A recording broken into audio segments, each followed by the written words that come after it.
It's what's trending now. Ladies and gentlemen, y'all please give it up and help me welcome award-winning journalist, digital media mogul, managing editor, and host of Roland Martin Unfiltered, the one and only, show your love, Roland Martin. Hey, Roland, what up, man? Somebody said, they said, man, they already talking trash. Roland, I ain't said nothing about you on this show. You know I wouldn't disrespect you like that. I said, look, just let Rickey know I apologize. My book is not a pictorial. It's rough for those omegas.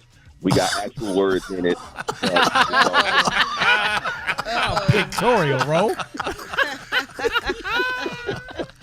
said a pictorial book. Roland said y'all need cartoons. So Roland, you said for the cues, you know, we need a book with pictures in it. I'm just saying I got actual words in it. But it's all good. There is an audible version that you can actually listen to. So I'm just saying. Boy, you low down rotten dog. Hey, y'all, hey, Becca, and you know, Roland, congratulations on the book White Fear, how the browning of America is making white folks lose their mind. What made you come up with that topic? Well, look, I've been talking about this issue literally since the inauguration of President Barack Obama. The first time there was a study that was done. The question was asked, are you optimistic about the future of America for your children? Every group, black, Latinos, Asian, everybody said yes. White folks were less than a majority.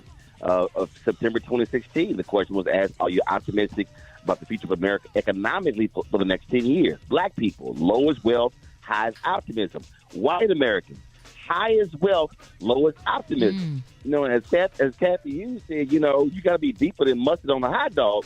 And so what happens is you got to ask the second, the third, and the fourth question. What's going on? Why? What's the deal? And white Americans are fearful of us taking over. You have people that are scared to death. They're losing power, losing money. And so January 6th, that's what that was all about. Remember, Donald Trump talked about the election was rigged in 4 cities: Atlanta, Philadelphia, Milwaukee, Detroit. What those 4 cities got in common? Black people. Right. And so that's why I chose that photo of a white man, his arms outstretched on January 6th. That photo on the cover basically says all of this is ours. And that has been the case since this country was started. And they can't handle the fact that you are seeing the demographic shift. And so I outline historically how that has happened, how black success has always been followed by white backlash, and how we must understand what is at play with all of the stuff that attacks on critical race theory and 1619 Project, diversity, equity, inclusion. It's this fear that they will lose power, lose their grip on this country. Well, you know what, Roland? With the reports we hear in the news every day, the whole thing about white fear, as you was just speaking about, is really scary. And its influence on American politics is also kind of scary. How can we face the future of our nation without tearing ourselves apart in the process? Well, first of all, we've always had it. So we say it's scary. Black people have had to deal with this since the inception. And so what is required of conscious white folks to step up and to challenge their own. And you're actually seeing that. But it requires more. It also requires us to be fully understand and not get caught up in this misinformation, this disinformation game that we're seeing played, especially where African Americans are being targeted on social media with lies. Because what we have to understand, again, when I say it's always been followed, black success has been followed by white backlash. When you look at that, when you look at what's happening politically, when you look at this agenda the right is trying to drive forth, that is not an agenda that benefits us. Even if you got a few sprinkling of black people who agree with that, we must be fortifying ourselves educationally. Because how can we talk about America will be a nation majority people of color by 2043, but we're not in position to take advantage of that?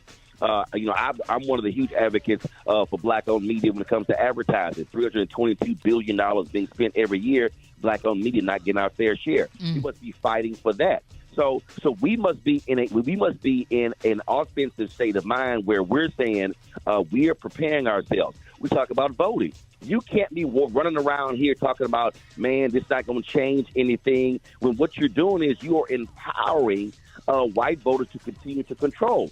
We should be voting in terms of our numbers at 75, 80, 85, 90, 95%, because that's also a way for you to change what is happening in this country But we have to be more willing to use all of our tools at our disposal to battle white fear. Because trust me, they ain't playing. They see how the nation is changing, and they're trying to hold on as long as they can. We need to shorten that sucker as quickly as possible. That is powerful. And this morning we have Roland Martin on the line talking about his book, White Fear, How the Browning of America is Making White Folks Lose Their Minds. Now, Roland, discuss the evolution of the Tea Party movement and QAnon as it relates to where we are today. That ain't nothing new. You get the John Birch Society in the 1950s, 1960s. You've always had that. You've always had this element of extremist white Americans that also forms the basis of the party. You got to remember, in the 1960s, Ronald Reagan supported an initiative in California where homeowners did not have to sell their homes to black folks, even with the Fair Housing Act coming in 1968. So you've always had these elements. Part of the problem is too many of us have not read history books. We were asleep. Again, there was a faction called the Lily White Party. The Lily White Party. Herbert Hoover became president. And so you have these Republicans today going, well, the Democrats, the KKK, was created by the Southern Democrats. Fact. Well, there was a faction called the Lily White Party that also, and Herbert Hoover became president. He was a Republican. You're going back to the 1920s and 1930s, and so you've always had that. The difference now is you're now seeing how the internet is driving this. You're now seeing how they're driving ideology, and they're trying to say, well, no, we're not racist. We just believe in our way of life. Well, you look at the whole Fox News and Tucker Carlson, the Great Replacement theory. They're talking about that here. Their fear is, oh my goodness, we're being replaced. No, that's not your fear. Y'all just stopped having babies. The annual white death rate is higher than the annual white birth rate in more than a dozen states in this country. Y'all trying to blame everybody else. They want to blame black people, blame Latinos, this whole deal with the flying the migrants around because they stopped screwing. That ain't our problem. That's your problem. Wow. Wow. Well, Roland, you kind of answered. But it's fact. It's fact. Yeah, It's fact. So the reality is what we are seeing here in the U.S., Europe dealt with this for the last decade when they were fighting African migration. Look, white people are dying off in this world, and this nation is, first of all, the world is already 2/3 people of color. America is now just changing, and they're like, man, look, we can't have this because they have controlled it. Roland, that's what it's about, power, control, and money. Okay. Roland, you have said a mouthful so far, man, but let me ask you this. What practical things do you think, what simple and practical things do you think that black folks can do to fight against these attempts to limit our ability to vote and continue to make a political impact? First, you got to expand it beyond just the notion of voting. So what I mean is, first of all, maximizing our numbers. Every eligible African American getting registered. That's first. Then second, voting. But remember, the election is the end of one process, the beginning of another.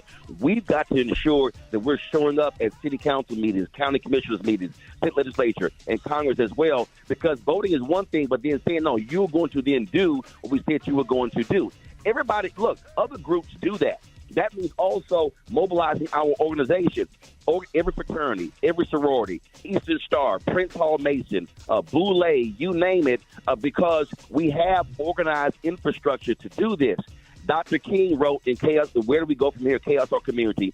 He said there are 4 institutions that are primed to liberate black people: the Negro Church, the Negro Press, Negro fraternities and sororities, and Negro professional and business organizations. And he said all 4 of them have never fully committed themselves to the liberation of black people. And that is absolutely true. And so too many of our frats and sororities and other groups are focused internally on our own business. No, you should be saying that when you go to a school board meeting, they should look up and see 100 brothers in purple and gold. And then the next month, 100 brothers in black and gold. Then the next month, 100 sisters in red and white. Then 100 sisters in blue and white, and on and on and on. We have to use our organizational power to drive a change. Unfortunately, we're not doing that. We're too insular and individual. And so it requires the black collective doing so.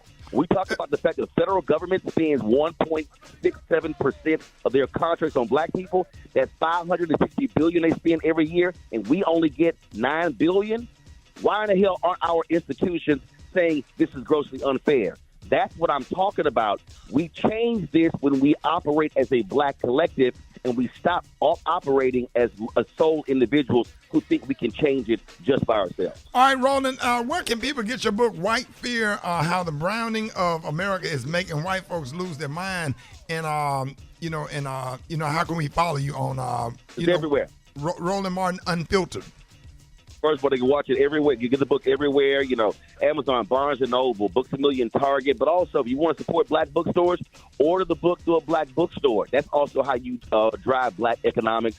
And, of course, download my Black Star Network app. My show's live every single day, 2 hours a day. Plus, I got 6 other shows on the network. And so, look, we're doing the work. We're speaking to the issues, and it's black-owned. And the other piece is I don't have to ask nobody permission for the stories that we cover because when you own it, you control it. That's good stuff right there. And that's real black power. Hey, that's good stuff right there. Hey, man, my shout out to the brothers of Alpha Phi Alpha Fraternity Incorporated. I know your brothers. You really mean, huh? You really mean your daddy. Ladies and gentlemen, I'm going to let you make it. Ladies and gentlemen, y'all give it up for the one and only Roland Martin. More Rickey Smiley Morning Show coming up.